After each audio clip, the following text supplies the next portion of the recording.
जय हिंद दोस्तों, स्वागत है आप सभी का आपके अपने परिवार में।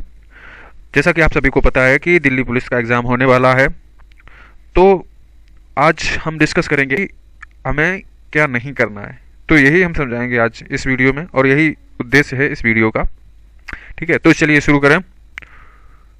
तो सबसे पहले तो परीक्षा से पहले क्या ना करें, यही डिस्कस करेंगे।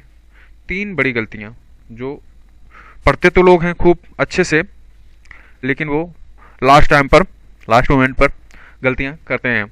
ठीक है, तो जैसे कि नया टॉपिक ना पढ़ें, अंतिम समय में किसी भी नए टॉपिक को पढ़ने की कोशिश ना करें, ना ही ऐसी चीप वीडियो के चक्कर में पढ़ें जो दावा करते हैं कि यही आएगा। आपने साल भर जो तैयारी की है वही काम आएगी। आप अगर लास्ट मोमेंट पे कोई वीडियो देख भी लेते हैं, और एक आध वीडियो आपको ऐसे यूट्यूब थंबनेल में पॉपअप करेगी, आपकी फीड स्क्रीन में आएगी, जो इसमें लिखा होगा कि अगर आपने ये नहीं वीडियो देखी तो आपका सिलेक्शन नहीं होगा। इस टाइप की वीडियो आती रहती हैं, और मुझे पता नहीं वो लोग क्यों बनाते हैं ऐसी वीडियो। या तो वो लोग स्टार्टिंग से प्रिपरेशन नहीं कराते हैं, एंड मोमेंट पर आकर 2-4 वीडियो डाल देते हैं, तो वो बिल्कुल नहीं करना है। ठीक है, और आपको जो आपने साल भर मेहनत की है उसी में से ही जो भी आप एग्ज़ाम टाइम में होंगे तो वही आएगा। आपने लास्ट मोमेंट पर कोई वीडियो देख भी ली है तो आप सिर्फ टाइम वेस्ट करेंगे, और उसमें से इनकेस अगर कुछ आपका नहीं बनता है तो भी आपको प्रॉब्लम होगी। आप नर्वस हो जाएंगे, डिमोटिवेटेड भी होंगे कि मेरा ये नहीं बन रहा है। तो ऐसा कुछ नहीं है। ठीक है, अगली गलती क्या है, सोशल मीडिया से दूरी बना के रखें। आजकल ये बहुत ही मतलब ड्रास्टिक प्रॉब्लम हो गई है कि लोग बाग 6-6 घंटे तक रील्स में ही स्क्रॉल करते में ही टाइम बर्बाद कर देते हैं।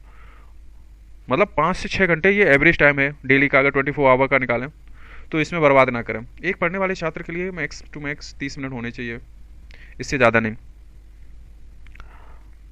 और अगर आप ऐसा करते हैं तो 4 कदम पीछे आप खींच सकते हैं।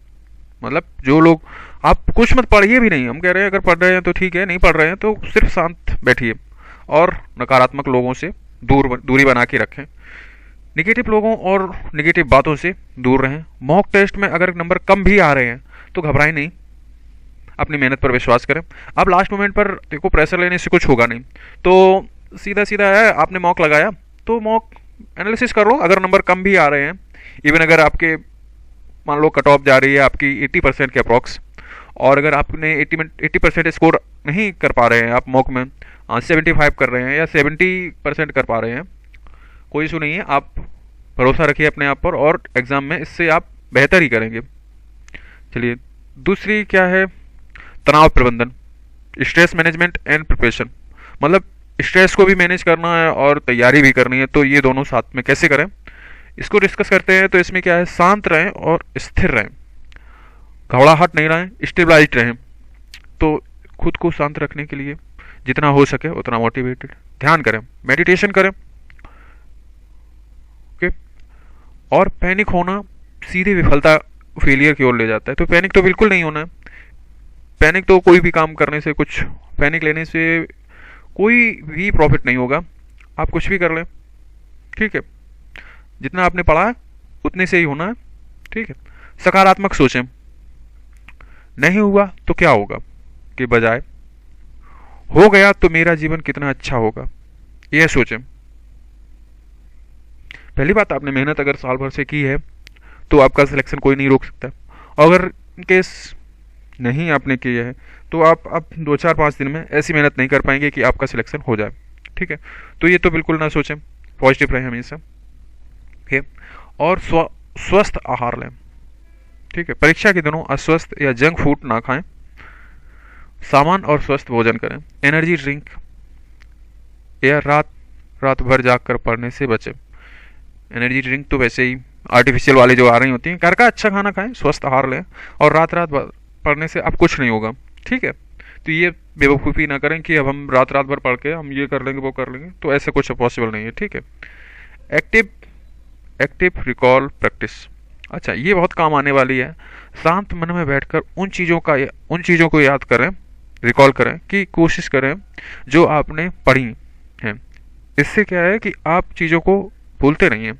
मतलब आपने जो भी पढ़ा होगा तो उसमें से आपको बेनिफिट होगा और रिकॉल चीज़ें हो जाएंगी, तो एग्ज़ाम में अच्छा परफॉर्म करोगे। ठीक है।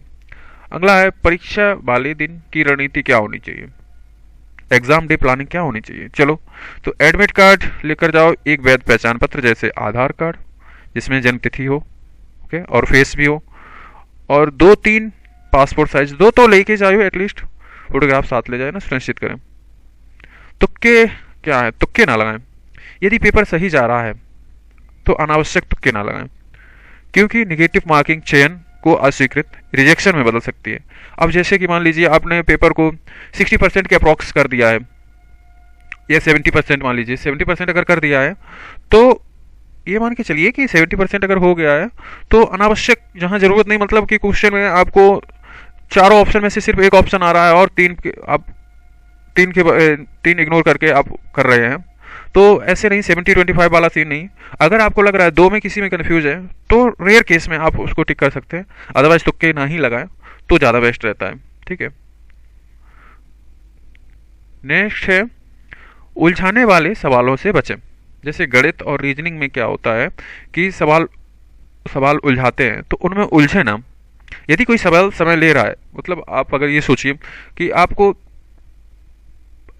जैसे कि गणित का कोई सवाल है, अगर वो 1 से 1.5 मिनट से ज़्यादा समय ले रहा है तो उसको स्किप करें और आगे बढ़ें, या रीजनिंग का हो या मैथ का हो, क्योंकि आगे और आसान सवाल हैं।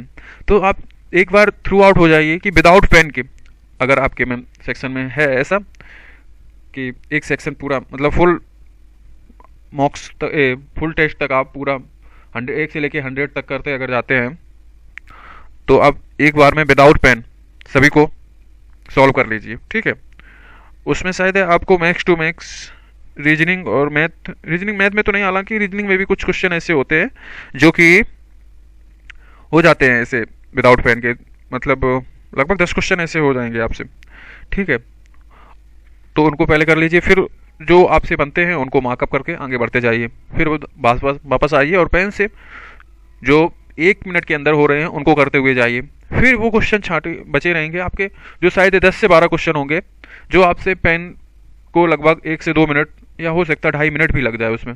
तो इसमें 1 से 1.5 मिनट वाले क्वेश्चन जो हैं वो सॉल्व कर लो। अगर टाइम आपके पास बचता है तो आप उनको सॉल्व आउट कीजिए, अदरवाइज उनको इग्नोर करके पेपर सबमिट कीजिए। और घबराएं नहीं। हॉल में क्या होता है कि पेपर कठिन अगर आता है तो हम लोग ये सोचते हैं कि हमसे नहीं बन रहा है, तो ये मान के चलो कि अगर कठिन है तो हर बच्चे के लिए है, वो सिर्फ आपके लिए नहीं है। इस माइंड सेट से पेपर को सॉल्व करें। ठीक है। क्योंकि अगर कट ऑफ सरल होगा तो कट ऑफ आई जाएगी। ठीक है। और पेपर टफ आता है, और टफ पेपर ही आपका सिलेक्शन भी कराता है, क्योंकि सरल क्वेश्चन जो होते हैं वो ऑलमोस्ट सभी स्टूडेंट कर रहे होते हैं, जिसने 1 साल की पढ़ाई और जिसने 1 महीने की, तो वो तो इजी क्वेश्चन तो हर कोई अटेम्प्ट कर लेगा। सिलेक्शन आपका सिक्योर करता है जो टफ क्वेश्चन होता है या मॉडरेट टू टफ होते हैं, वो क्वेश्चन आपको सिलेक्ट कराते हैं, क्योंकि आपने अगर 1 साल से मेहनत की है तो वो आपको कराएंगे सिलेक्शन, ना कि इजी क्वेश्चन। ठीक है। तो पेपर थोड़ा टफ तो होता ही है। ठीक है। तो घबराएं नहीं। आगे क्या है, आगे ये चीज़ है, वर्दी आपका इंतजार कर रही है, और आपको अपनी मेहनत पर भरोसा रखना चाहिए। ठीक है। इसी माइंडसेट के साथ पेपर को सॉल्व करो। ठीक है। और प्रेशर ना लें, और मैंने जो बताई है रणनीति उसको फॉलो करें। और वीडियो अगर अच्छी लगे तो शेयर करके, मतलब लाइक करके शेयर कर दें दोस्तों के साथ। ठीक है। चलो बाय।